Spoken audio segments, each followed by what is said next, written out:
And good morning, everyone. It is super wintry today, so we are going to stay in the land of Dominaria and cruise through our Ice Age Booster Box from Magic the Gathering, 1995.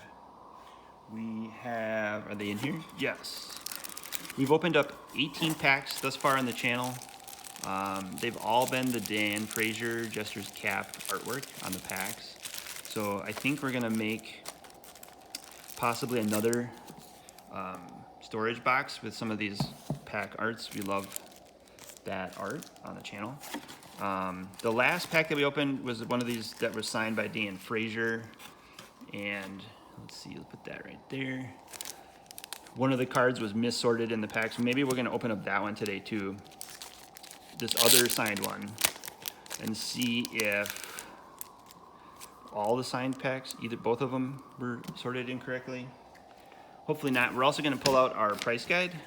We have this Inquest magazine from '96. If you've seen other videos, you know exactly how this works. We crack a pack of 15 Ice Age Magic cards that were printed in '95. We check out what they were selling for and trading for in 1996. And then we compare it to TCG Player 2023 prices. So without further ado, this is pack number 19 from Ice Age in our box of 36 packs. And we're looking for Necropotence. We're also looking for playable Ice Age cards. We're going to try to make some 40 card decks of Ice Age and play some games using the cards in Ice Age. I think that's good. All right, so we're going to save this Dan Frazier signed pack. We'll flip these over. This one is collated correctly, unlike the last pack. So we've got the three commons, the rare, and all the commons in it. So it was definitely in the right order. That's a good sign. Flare we've seen before. We've got a couple copies of Flare by Drew Tucker. Deals 1 damage to target creature or player. That's a common, so that's like 10 cents. Counterspell, amazing. We had one of these before. It was 40 cents in 1996. It's gone up. It was like a buck or two. We'll check it up in TCG Player just to be safe. We're definitely going to play with 4 copies of Counterspell. Maybe we only need 3 copies because, like, in a 40 card deck, we're going to moderate some of the better commons and uncommons to 3 copies. So this was $2.26. That is a very good common card. There we go. Off to a great start today. Juniper Order Druid. This one was 25 cents last time we checked because it's basically a Lady Druid. So far so good. Touch of Death is a common. Melissa Benson deals 1 damage to target player. You also gain life and draw a card. Very good. Angelot's Ascent. Cumulative upkeep of 1. Can be expensive in Ice Age. We also have Filja. Very nomadic. Scandinavian. There's a bear. This bear is either fishing with this fisherman here, or providing some healing life points, I believe. There is Burnt Offering by Daniel Jellin. For 1 black mana, you sacrifice a creature to add that creature's casting cost to any combination of red or black mana to your mana pool. There are several multicolored decks that are viable in this set. It was designed to be a standalone set, so we're also looking for some non-basic lands and snow-covered lands and basic lands as well. I think those might all be in the starter deck. This is the starter deck that we're going to open when we get through the box or up to 1,000 subscribers. If anyone's opened up the starter decks, let me know below how many lands you get in a starter deck, because we're going to need a few lands to make a deck with. And if we don't get them in the packs or the starter deck, I think we're just going to have to go buy them on TCG Player. So Cooperation, Phil Foglio.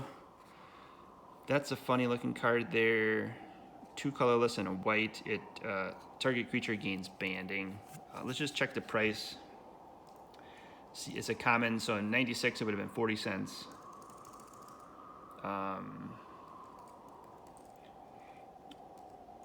TCG Player in 2023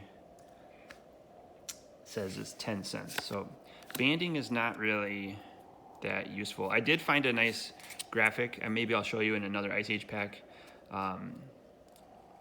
It was in a Fallen Empires group that they broke down all the differences in different type of banding. If there's an attack and neither side is banding, or if the attacking side is banding but not the blocking side, or if the attacking side is not banding but the blocking side is banding, or finally if both sides are banding, what to do, how to assign damage. Very useful chart. This is Earth Lore. It's a common and not worth more than 10 cents. So this is the last common of this pack. Stone Hands, we've seen this one before. Target creature gets +0/+2. So now we flip this over to the uncommons. Urza's Bauble, I think, is a really good card. It costs 0 to cast, and then you tap it and sacrifice Urza's Bauble to choose a card at random from target player's hand. You look at that card, and then you ignore this ability if that player has no cards left. Draw a card at the beginning of the next turn's upkeep. So you get to look at a card and draw a card, and art is by Chris Rush. So in 1996, we can check this price up, and it looked like Urza's Bauble was $2.50. We will check in TCG Player for 2023 prices.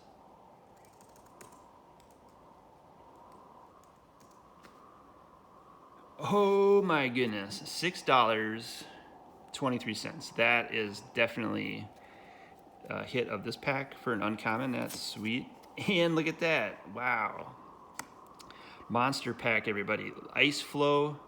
You may choose not to untap Ice Flow during your untap phase. Tap target creature without flying is attacking you, and as long as Ice Flow remains tapped, that creature does not deal damage. So not quite a dual land, but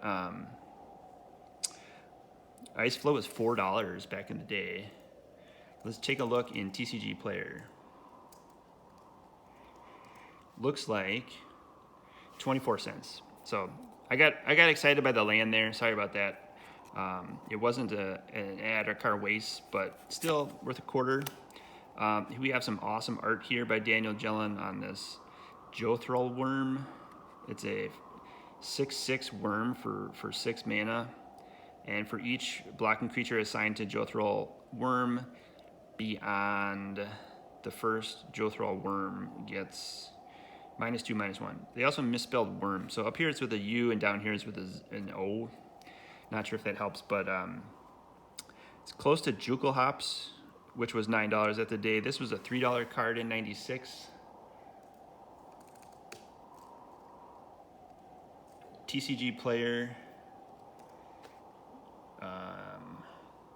Thinks it's 23 cents. So kind of on par with a Scaled Worm. So the rare of the pack is the next card.